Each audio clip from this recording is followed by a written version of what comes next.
अस्सलाम वालेकुम and welcome back to the channel. कुछ दोस्तों के साथ पल्लू बाबा की ज़ियारत जाने का प्लान बना। संडे था, मौसम भी अच्छा था, हम निकल पड़े। पल्लू बाबा की ज़ियारत एबटाबाद से मलिका काकूल गाँव के पास तकरीबन 8 से 10 किलोमीटर के फासले पर वाक़या है। हमें एग्जैक्ट ट्रैक का पता नहीं था, लेकिन हम निकल पड़े। हमारा ख़्याल था कि हम लोगों से पूछते पाछते बड़ी आसानी से पहुंच जाएंगे, बट बड़ा मुश्किल रास्ता था और काफ़ी दुश्वारी हुई हमें। आपके साथ कुछ इनिशियली क्लिप्स शेयर करते हैं जिससे आपको अंदाज़ा होगा कि कितनी मुश्किल तरह थी।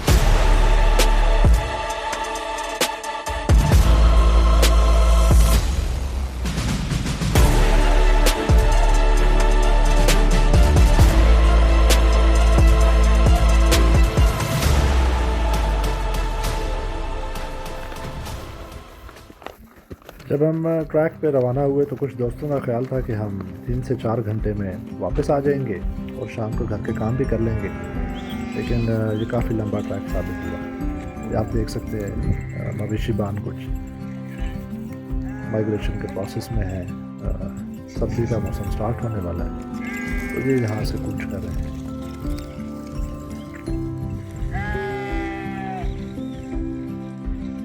इन लोगों की मंजिल मैदानी इलाके हैं और ज़िंदगी इनकी इंतहाई टफ होती है क्योंकि हर मौसम में उन्हें नया ठिकाना ढूंढना पड़ता है।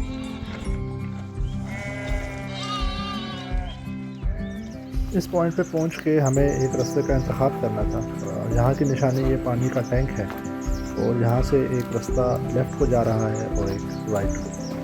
तो लोकल लोगों ने हमें बताया कि अगर लेफ़्ट से आप जाएंगे तो बड़ी जल्दी आप पहुंच जाएंगे, शॉर्ट रास्ता है, लेकिन चढ़ाई इस पर ज़्यादा है।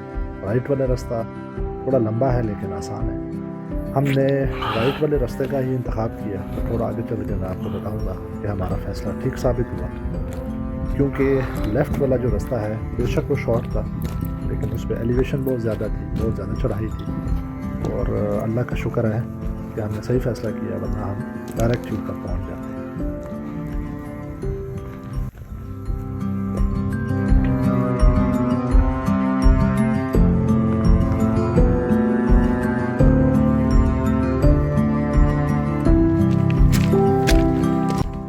ये पुराना पानी का रास्ता है, इसको हमारी लोकल ज़ुबान में कस्सी भी कहते हैं। और हमें लोकल लोगों ने कहा कि आप इस रास्ते का इंतखाब करें और इसके साथ साथ ही पहाड़ के साथ चलते जाएं। अब इस रास्ते पे पानी तो नहीं है, लेकिन हमारा ख्याल है कि एक ज़माने में इस रास्ते पे बेतहाशा पानी रहता होगा।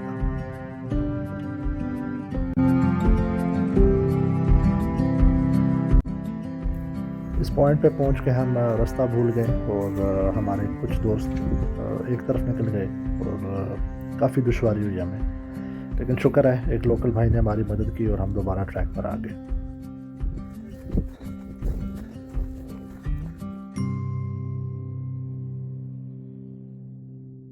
ये अब हम ऑलमोस्ट टॉप पे पहुंच गए हैं, और यहाँ से असल दुश्वारी शुरू हुई, क्योंकि आप देख सकते हैं बिल्कुल स्टीप रास्ता है इसके बाद और बिल्कुल चढ़ाई है, प्रॉपर हाइकिंग है। आपके पास अच्छा गियर होना चाहिए, अदरवाइज़ यहाँ पे आप सफ़र करेंगे। ये यहाँ के लोकल पहाड़ों पे ये कांटा पाया जाता है, मछली की शेप का होता है और ये बहुत डेंजरस है, क्योंकि अगर ये आपके जिस्म में कहीं लग जाए तो इसको कहा जाता है कि ये मछली की शेप का होता है, तो इसको निकालना बड़ा मुश्किल होता है। सर्जिकल इंस्ट्रूमेंट के बगैर आप इसको नहीं निकाल पाएंगे। ये देखिए, ये वो टैंक्स आपको दोबारा नज़र आ रहे हैं और यहाँ से आपको अंदाज़ा होगा कि कितनी ज़्यादा चढ़ाई थी अगर हम डायरेक्ट यहाँ से ऊपर आते। तो हमारा फ़ैसला ठीक साबित हुआ। बेशक हमने लंबा रास्ता लिया, लेकिन अगर हम इस रास्ते से आते तो काफ़ी दुश्वारी का सामना करना पड़ा। यहाँ पहुंचकर हमें काफ़ी दुश्वारी हुई, क्योंकि बिल्कुल सामने एक चट्टान थी, कोई रास्ता नहीं था, कुछ समझ नहीं आ रही थी कि कहाँ जाना है। लोकल गाइड हमारे साथ ना होने की वजह से काफ़ी दुश्वारी हुई हमें, लेकिन अल्टीमेटली हमें एक रास्ता मिल ही गया और हम दुआ करते हुए आगे चल पड़े कि शायद ये रास्ता हमें पल्लू बाबा की ज़ियारत तक ले जाए।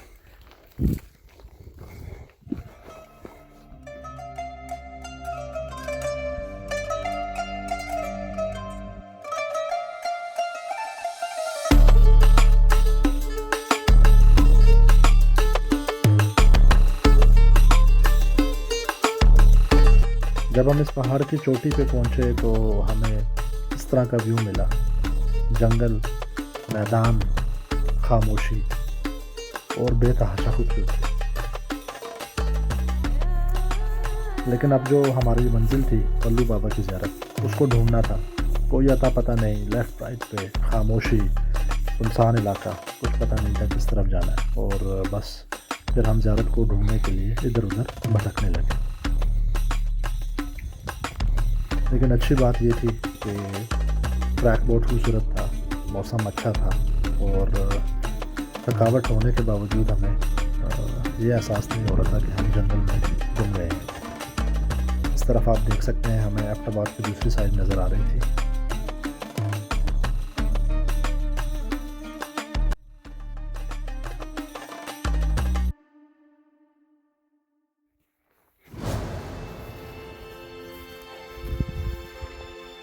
जंगल में इस मकाम पे पहुंच के हमें दोबारा ट्रैक नज़र आना शुरू हो गया और हमारी उम्मीद ताज़ा हो गई कि हम पल्लू बाबा की ज़ियारत तक पहुंच जाएंगे। और रास्ते में हमें कुछ लोग जो वहाँ से वापस आ रहे थे उनसे मुलाकात भी हुई। उन्होंने भी हमें गाइड किया कि हमारा रास्ता ठीक है और आखिरकार हम पल्लू बाबा की ज़ियारत पे पहुँचने में कामयाब हो गए। पल्लू बाबा की हिस्ट्री के बारे में तो कुछ हमें मालूम नहीं है। लोकल से हमने कुछ पूछने की कोशिश की तो कुछ खातिर खा इन्फॉर्मेशन नहीं मिली। अगर आप में से किसी के पास इनके बारे में कोई इन्फॉर्मेशन है तो कमेंट सेक्शन में डिस्क्राइब कीजिएगा, लिंक शेयर कीजिएगा। लेकिन अनफॉर्चुनेटली हमें कोई यहाँ से इन्फॉर्मेशन नहीं मिल सकती। यहाँ पे हमने नमाज भी अदा की और इसके बाद अगला हमारी मंजिल थी कुंड बंगला।